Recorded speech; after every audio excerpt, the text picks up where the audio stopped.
It is 6 a.m. in Washington. It's 2 p.m. in Moscow. I'm Monita Rajpal. This is World One, live from London. There's talk of a major investigation in the United States to find the source of an intelligence leak. That's after reporters were given classified information about an apparent al-Qaeda double agent. It's all related to Washington's claim to have unearthed a plot to blow up a U.S.-bound airliner. On Monday, the CIA said it had seized an explosive device but wouldn't say who was carrying it. It has now emerged it may have been in the hands of a double agent.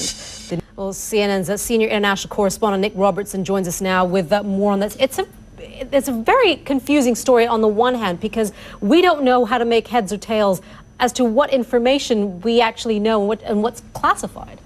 What we learned from a source yesterday who's close to the operation in the region. To that.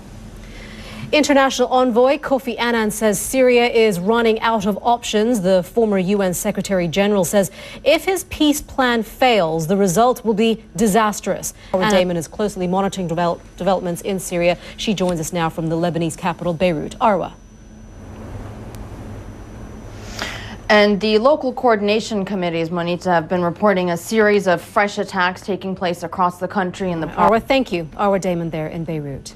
Coming up next on World One, austerity is over. Who's trying to pull together a new government for Greece says the first thing he'd do would be to throw out the austerity program. Alexis Tsipras is leader of the leftist Syria party, and he'll meet the leaders of conservative New Democracy and socialist PASOK today. But now with a look at what's going on, how much of this is posturing for the electorate and say, look, we're promising, we're doing what we promised, but at the end of the day, they know they're going to have to make a deal. Well, he is doing what he promised, and he said he would get rid of the austerity package and renegotiate it with Europe. And Europe, is, of course, has already agreed to this package with PASOK and New Democracy. That's Jim. Exactly. All right. Jim, thank you so much for that. Appreciate that. Well, the U.S. state of North Carolina has slammed the door shut on same-sex marriage. A state law already existed to define marriage as being between a man and a woman. Tuesday's vote was about writing that into the North Carolina Constitution, too. And the amendment got a large majority at the ballot box. CNN's Paul Steinhaus joins us now from Washington. Paul, was this a surprise? And what does this actually mean now, that the fact that it's actually in the Constitution? Yeah, this wasn't even close either. It was a victory by over 20 points for Amendment 1, which, as you said, will change the Constitution. Paul, thank you so much. Paul Steinhauser there at CNN Washington. We turn our attention now to South Africa and concerns that one of the world's most admired constitutions is now facing threats. We are looking at changing times in South Africa and what some see as threats to the ideals established by Nelson Mandela. Today, we focus on the Constitution. Robin Curnow reports on why some of the very foundations of South African democracy are being challenged. A new storm system is headed for the UK with promise of more rain. So what does it mean for the dreaded pollen count? Meteorologist Tom Sater is at the International Weather Center with more on that. Tom. Yeah, I saw a little smirk on your face there, Minnie, when you mentioned the rain. I'm sure you're tired of it.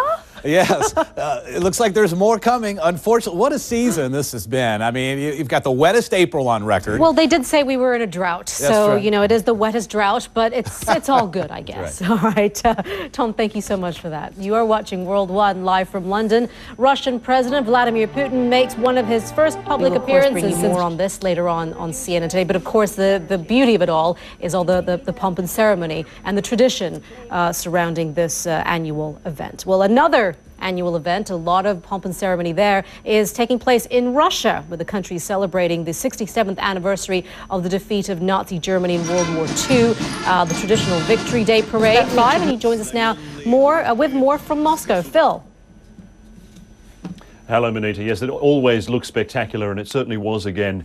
All right, Phil, thank you so much. Phil Black there in Moscow. This is World One, live from London. It may not be as prestigious as the Champions League, but another European football trophy is up for grabs in Bucharest later tonight. Amanda Davis joins us to tell us more about that. Hi, Monita. Hello. Yeah, hello to you at home as well. A lot of people expected the European Champions League to be an all-Spanish affair. All right, Amanda, thank you very much for that. You're watching World One, live from London. Now, someone is massaging the truth. The question is, who? We'll hear about the case against a Hollywood star accused of going too far.